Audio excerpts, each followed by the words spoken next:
नमस्कार मित्रों, शिक्षा विभाग की महत्वपूर्ण हलचल के साथ उपस्थित हूँ। और महत्वपूर्ण खबरों में देखिए, शिक्षिका का चयन रद्द। चयनित होने के बाद शिक्षिका का चयन रद्द किया गया। क्या वजह थी, इसको आप वीडियो में जानेंगे। और इधर शिक्षक जो हम लोगों के बीच नहीं रहे, उनके परिजनों को मुआवजा देने के लिए शिक्षक संगठन के नेता लोग प्रयास कर रहे हैं, परंतु सरकार की नीति शिक्षा विरोधी है, शिक्षक विरोधी नीति है। तो इसको आप विस्तार पूर्वक जानेंगे वीडियो में। और ई पाठशाला आरंभ हो गई है, इसके लिए भी आदेश आप देख सकते हैं। शिक्षकों के साथ भेदभावपूर्ण नीति अपनाई गई है। साथ ही साथ वेतन भुगतान में भी 2 प्रकार की नीतियों का पालन किया जा रहा है। तो ये रवैया भी उचित नहीं है। तो आइए विस्तार पूर्वक जानकारी प्राप्त करते हैं। साथ ही साथ आप लोग चैनल को सब्सक्राइब अवश्य करें। और आइए अब जानकारी प्राप्त करने के लिए आगे बढ़ते हैं और वीडियो को पूरा देखें। मित्रों, शिक्षक तो वो भी है जो प्राथमिक में पढ़ाता है, और शिक्षक वो भी है जो माध्यमिक कॉलेज में पढ़ाता है। तो फिर वेतन भुगतान के संबंध में यह भेदभाव क्यों? जो कि भेदभाव के नियम चल रहे हैं। प्रदेश में नवनियुक्त शिक्षकों के वेतन भुगतान में 2 तरह के नियम चल रहे हैं। और ये 2 तरह का वेतन भुगतान जो है 2 तरह के शिक्षकों के मध्य है। पहला, जैसे राजकीय माध्यमिक विद्यालयों में जो शिक्षक तैनात हैं, उनको वेतन का भुगतान होगा शपथ पत्र देकर, और इसके निर्देश भी दे दिए गए हैं।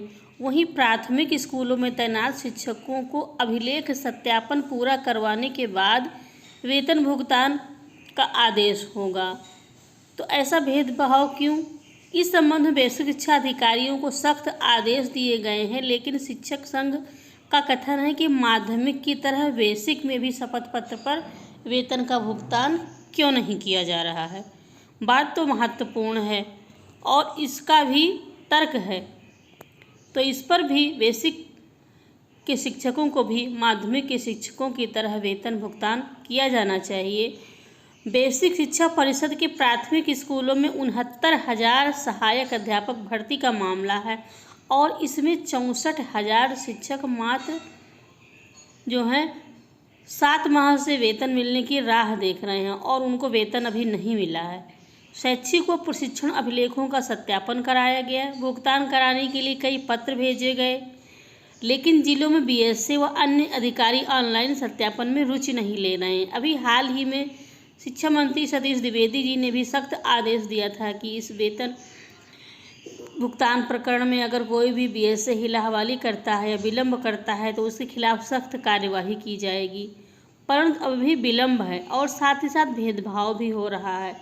और वहीं दूसरी ओर उत्तर प्रदेश लोक सेवा आयोग से चयनित प्रवक्ता और एलटी ग्रेड शिक्षकों को राजकीय माध्यमिक कॉलेजों में नियुक्ति मिली है, और इन शिक्षकों के अभिलेखों का सत्यापन होना है, और वेतन भुगतान का आदेश भी शपथ पत्र के साथ ही प्रदान कर दिया गया है। पंचायत चुनाव की ड्यूटी के दौरान शिक्षकों और कर्मचारियों के कोरोना संक्रमण से मौत का मामला भी सुर्खियों में है। लेकिन राज्य निर्वाचन आयोग की गाइडलाइन के अनुसार मृतक आश्रितों को मुआवजा दिया गया, तो सैकड़ों की संख्या में आश्रित मुआवजों से वंचित रह जाएंगे। बेसिक शिक्षा विभाग ने आयोग की गाइडलाइन के आधार पर स्पष्ट किया कि मतदान, मतगणना के प्रशिक्षण एवं मतगणना ड्यूटी के लिए घर से कार्यस्थल और कार्यस्थल से घर के बीच किसी की भी कारण से मृत्यु पर मुआवजा की राशि जो है वो दी जाएगी।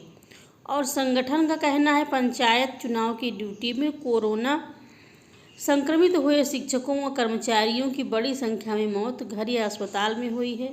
बेसिक शिक्षा विभाग गाइडलाइन के अनुसार जिलों में अब तक रिपोर्ट के आधार पर सिर्फ 3 शिक्षकों की मौत की पुष्टि हुई है। वहीं प्रदेश के विभिन्न शिक्षक एवं कर्मचारी संगठनों की ओर से अलग अलग सूची पेश कर पंचायत चुनाव की ड्यूटी के दौरान संक्रमण से 1200 से 2000 कर्मचारियों और शिक्षकों की मौत का दावा किया जा रहा है। संगठन मृतक आश्रितों को 1-1 करोड़ मुआवजा देने की मांग कर, जबकि सरकार ने 30 लाख रुपये मुआवजा देने की घोषणा कर दी है। आप सबको पता है कि अध्यापकों की सर्विस बुक जो है ऑनलाइन हो गई है, और तो उसके रखरखाव के लिए आदेश आया है कि आप उसको अपडेट कर लें। तो ये देखिए तत्काल और अति महत्वपूर्ण आदेश है। प्रेषक सचिव उत्तर प्रदेश बेसिक शिक्षा परिषद प्रयागराज, समस्त जिला बेसिक शिक्षा अधिकारी उत्तर प्रदेश। और देखिए दिनांक 16 मई को पारित किया गया है आदेश। विषय है परिषदीय अध्यापकों, सहायक अध्यापकों के सर्विस बुक तथा एलपीसी के ऑनलाइन रखरखाव और अपडेट किए जाने के संबंध में। महोदय कृपया उपर्युक्त विषयक शासनादेश संख्या लिखी हुई है और फिर लिखा हुआ है कि 13 मई 2021 का संदर्भ ग्रहण करने का कष्ट करें। जो बेसिक शिक्षा परिषद के प्रधानाध्यापकों, सहायक अध्यापकों के सर्विस बुक तथा एलपीसी के ऑनलाइन रखरखाव और अपडेट किए जाने के संबंध में है। उपर्युक्त शासनादेश दिनांक 13 मई 2021 द्वारा निर्देशित किया गया है कि शिक्षकों की अधिष्ठान संबंधी सेवाएं तथा सर्विस बुक पर एलपीसी सुगमता से प्राप्त हो। इस उद्देश्य से पूर्व में मानव संपदा पोर्टल में के संबंध में निर्गत दिशा निर्देशों के क्रम में परिषदीय शिक्षकों के सर्विस बुक तथा एलपीसी का ऑनलाइन विधा के माध्यम से रखरखाव और अद्यतन करना सुनिश्चित करें। परिषदीय प्रधानाध्यापकों, सहायक अध्यापकों के सेवा संबंधी मैनुअल अभिलेख जो हैं की मान्यता समाप्त की जाती है। मात्र ऑनलाइन जारी सर्विस बुक एवं एलपीसी ही मानी जाएगी। उक्त क्रम में आपको निर्देशित किया जाता है कि शासनादेश 13 मई 2021 के अनुपालन को सुनिश्चित करते हुए अंतरजनपदीय स्थानांतरण एवं पारस्परिक अंतरजनपदीय प्रक्रिया में स्थानांतरित अध्यापकों की सेवा पुस्तिका एवं अंतिम वेतन प्रमाण पत्र एलपीसी अंग्रेजी माध्यम ऑनलाइन माध्यम से तत्काल स्थानांतरित जनपद को उपलब्ध कराने का कष्ट करें।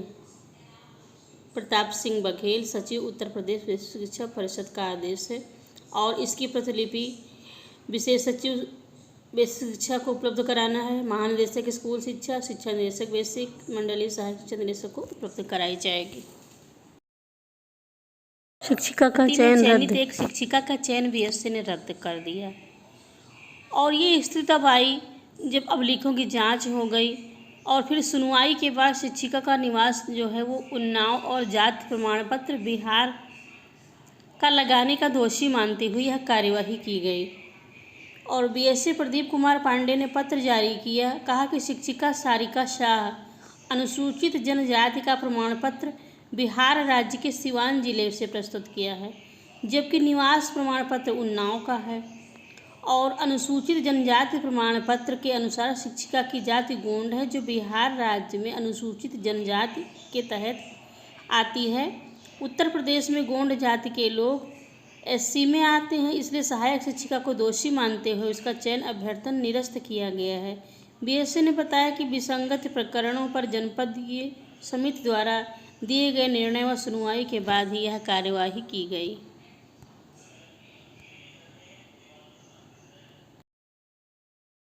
जैसा कि हर किसी को पता है, इस समय विद्यालय बंद होने के बावजूद भी सीखने सिखाने की प्रक्रिया गतिमान है। ऑनलाइन शिक्षण के द्वारा प्रयास किया गया कि बच्चे कुछ न कुछ सीखते रहें और वर्तमान समय को देखते हुए विद्यार्थियों के सीखने की प्रक्रिया को जारी रखने के लिए गत वर्ष मिशन प्रेरणा की ई पाठशाला संचालित की गई और इस कार्यक्रम के माध्यम से विभिन्न प्रकार के मनोरंजक शैक्षणिक सामग्री बच्चों के साथ साझा की गई।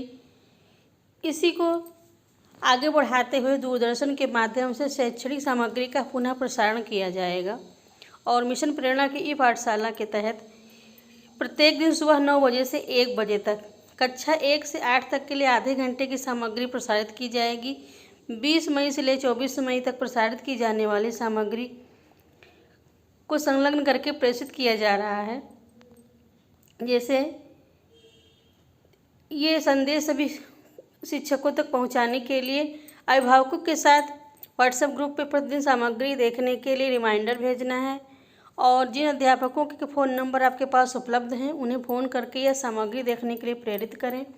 अपने गांव या आसपास में रहने वाले बच्चों के अभिभावकों, अन्य लोग जैसे प्रधान आदि को बच्चों को यह सामग्री दिखाने के लिए अनुरोध करें। अधिक से अधिक बच्चे लाभान्वित हों और इस हेतु इन बिंदुओं पर दैनिक एवं प्रभावी प्रयास करें। आज्ञा से महानिदेशक स्कूल शिक्षा उत्तर प्रदेश लखनऊ।